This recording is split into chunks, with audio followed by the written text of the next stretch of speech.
और जैसे जैसे आप इल्म में दाखिल होते रहते हैं आपको ऐसा महसूस होता है कि अभी बहुत ज़्यादा कुछ हासिल करने वाला है। तो मैंने लाइफ मोमेंट्स में गुजारी है और अब भी मैं लाइफ ज़्यादातर करंट मोमेंट ये जो अब हमारा इस वक्त गुजर रहा है मुझे लगता है यही एक्चुअल लाइफ है। बच्चों को बच्चों के काम करने चाहिए और वो स्विमिंग पूल में जाएं, राइडिंग करें, हॉर्स राइडिंग करें, वो जॉयलैंड जाएं और जितना हो सकता है पेरेंट्स उनके साथ वहाँ पे वक्त गुजारें। पायनियर वर्ल्ड न्यूज़ की वीडियोस देखने के लिए हमारा चैनल सब्सक्राइब करें और बेल आइकन पर क्लिक करें ताकि आपको हमारी हर वीडियो का नोटिफिकेशन मिल सके। शुक्रिया।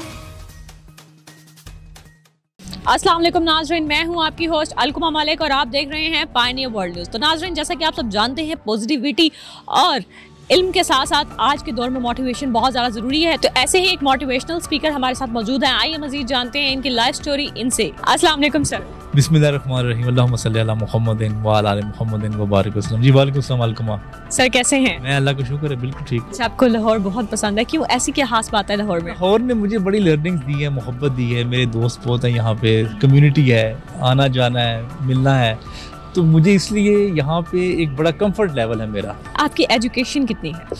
मैं तो समझे लगता है कि मुझे एजुकेशन मैंने स्टार्ट की अभी, क्योंकि मैं ह्यूमन बिहेवियर का स्टूडेंट हूँ और जैसे जैसे आप इल्म में दाखिल होते रहते हैं आपको ऐसा महसूस होता है कि अभी बहुत ज़्यादा कुछ हासिल करने वाला है और जितना आपने हासिल कर लिया होता है उसमें आपको भी महसूस होता है कि मैंने अभी कुछ भी हासिल नहीं किया। मोटिवेशनल स्पीकर के अलावा और क्या क्या काम करते हैं आप? देखिए, मैं तो ये ब्रेड एंड बटर तो मेरा मोटिवेशन नहीं है, क्योंकि इसमें पैसे नहीं मिलते। ये मैं फेम के लिए और अपने शौक़ के लिए करता हूँ। बाकी जो मेरा काम है, जो मेरा ब्रेड एंड बटर है, वो मैं मीडिया मैनेजमेंट करता हूँ, टीवी चैनल लॉन्च करता हूँ, स्कूल कॉलेज यूनिवर्सिटी जो है अगर किसी ने लॉन्च करवानी हो मुझसे रब्ता करते हैं तो मैं उनको एडवाइस करता हूँ कि आपने ये चीज़ें कैसे लॉन्च करनी है। एज अ मोटिवेशनल स्पीकर आपने इस इंडस्ट्री में कदम कैसे रखा, कब रखा? बस चल रहा था, कदम आ गया एक हॉल में। दुनिया के मेरे ख्याल से सारी मोटिवेशनल जो स्पीकर्स हैं वो हॉल में पैदा होते हैं। हाँ, एक तो होती है ना फिजिकल बर्थ, वो तो खैर हॉस्पिटल्स में होते हैं सारे, लेकिन एक होती है इंसान की इंटेलेक्चुअल बर्थ, वो हॉल में होती है, क्योंकि आप किसी ना किसी को सुनते हैं, सुन के आप में दिल में ख्वाहिश पैदा होती है कि मैं भी यहाँ हॉल से उठ के स्टेज पे आ जाऊँ। तो इसी तरह मेरा भी एक दफ़ा चैम्बर ऑफ कॉमर्स में फायज़ हसन सियाल साहब को सुनने का इत्तेफाक हुआ। उनको सुनने के बाद फिर मेरे दिल में ख्वाहिश पैदा हुई कि मैं भी इस फील्ड में आऊँ। आपने फर्स्ट मोटिवेशन की किस चीज़ के ऊपर आपने फर्स्ट मोटिवेशन की थी? अच्छा, मेरा एक लेक्चर था पहले, आई गेस मैंने एम पे लेक्चर दिया था कि इंसान का मकसद जो है वो क्या होना चाहिए, क्योंकि फायज़ हसन सियाल साहब भी मकसद की बड़ी बात करते थे, तो मैंने भी इसी पे बात की। और मुझे याद है कि वो एक इम्पोर्ट एक्सपोर्ट की एक फर्म थी जिसमें मैंने कोई तकरीबन 1.5-2 घंटे इस मौजू पे बात की। लेकिन सर, कहा जाता है कि अगर आप एक बच्चा भी कोई आपकी बात मान ले, आपके रास्ते पे चलने लगे, अपनी ज़िंदगी संवार ले, तो आपके 7 नस्लें बचा लेते हैं। हाँ, आपकी बात ठीक है, लेकिन इसका अंदाज़ा नहीं होता कि किसी ने क्या हमसे सीखा है या किसी ने पढ़ के उसने क्या नतीजा अखज़ किया है और वो उस नतीजे पे कितना अरसा कायम भी रहा है। बाज़ लोग कहते हैं कि हमने आपसे ये सुना, ये पढ़ा तो मेरी ज़िंदगी चेंज हो गई, उसके बाद बाज़ औक़ात वो डीमोटिवेट भी हो जाते हैं, वो अपने ही डगर पे भी चलना शुरू कर देते हैं।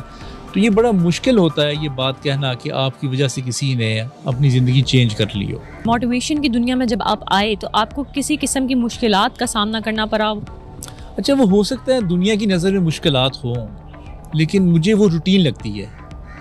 मुझे पता है कि अगर आपने 50वीं मंजिल पे चढ़ना है अपने, तो अगर आप एक मंजिल की 20 सीढ़ियाँ हैं, तो अगर आप 50 को मल्टीप्लाई करें 20 के साथ तो 1000 बनती है, तो वो 1000 सीढ़ियाँ आपने ऊपर चढ़ के ही पहुँचना है। अब इम्पोर्टेंट बात यह है कि जब इंसान स्ट्रगल कर रहा होता है और अपने टारगेट की तरफ उसकी नज़र होती है, वो सारा रास्ता एंजॉय करना भूल जाता है। वो समझता है कि शायद मैं कामयाब नहीं हूँ, या मैं प्रॉब्लम में हूँ, या मैं फ्रस्ट्रेटेड हूँ। तो इसमें उसकी ज़िंदगी जो 10-12 साल हैं वो एक समझ लें आप वेस्ट हो जाते हैं। जब वो पहुँचता है कहीं पे, वो सोचता है कि मैं तब एंजॉय करूँगा, जबकि आपकी ज़िंदगी के जो मोमेंट्स हैं अलकमा, वो एंजॉय करने चाहिए। मेरे ख्याल से वो ज़्यादा ज़रूरी है। और मैंने अपनी ज़िंदगी के पहले भी जब मोमेंट्स थे वो मैंने एंजॉय किए लोगों के साथ। जब मेरे पास खुद बहुत ज़्यादा पैसे नहीं होते थे तो मैं लोगों से बड़े अच्छे अच्छे खाने खाता था, उनके साथ बैठता था, उनके साथ सफ़र करता था। तो मैंने लाइफ मोमेंट्स में गुजारी है और अब भी मैं लाइफ ज़्यादातर करंट मोमेंट ये जो अब हमारा इस वक्त गुजर रहा है मुझे लगता है यही एक्चुअल लाइफ है। ये आपको मोटिवेशन करते हुए कितना अरसा हो गया? मुझे तकरीबन लेक्चर डिलीवर खुद से मैं ये करते हुए तकरीबन 4 साल हो गए।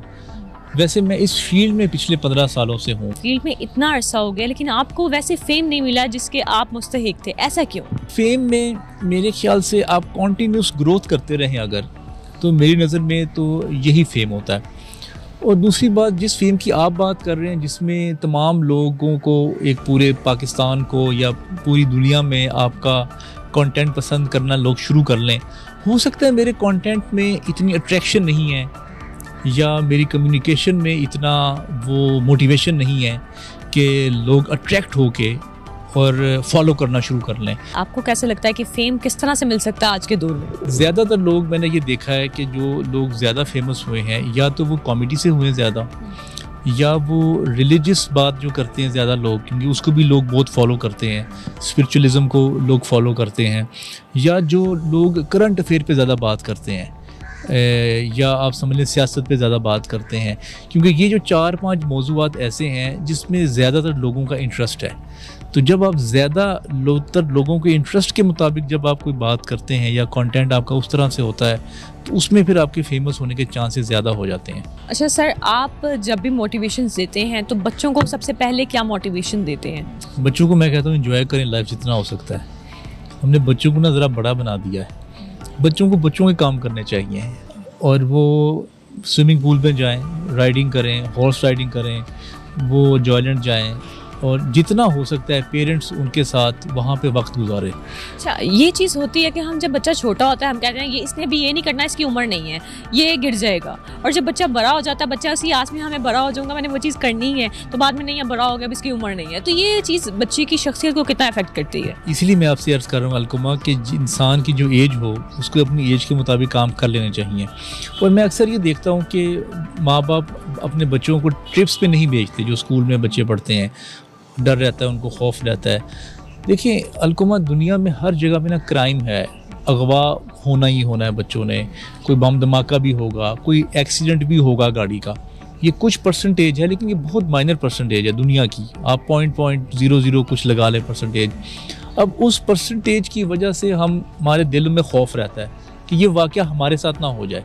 तो अगर आपकी किस्मत लिखी जा चुकी है उस एक्सीडेंट में आपका नाम आना, तो दुनिया की कोई ताकत नहीं रोक सकती। तो मैक्सिमम एक्सपीरियंस, एक्सपोजर बच्चों को देना चाहिए। लेकिन सर, इसके अलावा माँ बाप इस चीज़ पे बड़ा करते हैं कि हमारे माहौल जो है वो ऐसे नहीं है, हमारे खानदान की लड़की या लड़का या बच्चा कभी अकेला नहीं गया, जाना है तो फैमिली के साथ जाओ ट्रिप्स पर। इस चीज़ को अब किस तरह से आप जाहिर करेंगे? अलकमा नहीं है कि अगर ख़ानदान में कोई गलत रवायात हैं तो आप उन्हीं गलत रवायात को फॉलो करें, रवायात चेंज करें। अगर नहीं है तो आप लोग आगाज़ करते हैं इससे, तो फिर उनके बच्चे आगाज़ कर देंगे, और फिर उनके आगे से बच्चे री टूट गई ना, रवायत ख़त्म हो गई। और जो ये दकियानूसी जो फजूल रवायात हैं अलकमा, ये ख़त्म हो जानी चाहिए। इसमें आपने ये प्रेशर नहीं आपने लेना चाहिए आपको कि ये मेरी फैमिली ने नहीं किया तो लिहाजा मैं भी नहीं करूँगा। यानी कि अल्लाह की बनाई हुई जो ज़मीन है, अल्लाह की बनाई हुई जो दुनिया है, मैं उसे ज़्यादा से ज़्यादा एक्सप्लोर करना चाहिए और एक्सपीरियंस लेना चाहिए। जी, वैसे तो अगर देखा जाए तो 67 ईयर्स हैं इंसान की ज़िंदगी के, तो लेकिन अगर आप उसकी एक्चुअल ज़िंदगी को काउंट करें तो वो कोई 20-25 साल ही बनते हैं, क्योंकि जो मुश्किल से, हाँ मुश्किल से, कि पहले वो बच्चा होता है, उसको कहीं समझ नहीं आ रही होती, वो पेरेंट्स उसको ऑपरेट कर रहे होते हैं, गोदी में उठाया हुआ, स्कूल में ले जाएं, कारी साहब के पास डाल दिया, वो उसके कोई डिसीजन नहीं होते। अच्छा, 20 साल तक कुछ वो बेचारा डिसीजन लेने शुरू करता है, उसमें पेरेंट्स उसको ना थप्पड़ मार मार के बिठा देते हैं, नहीं ये नहीं करना, उससे नहीं मिलना, ये प्रोफेशन चूज़ नहीं करना, उससे शादी नहीं करनी।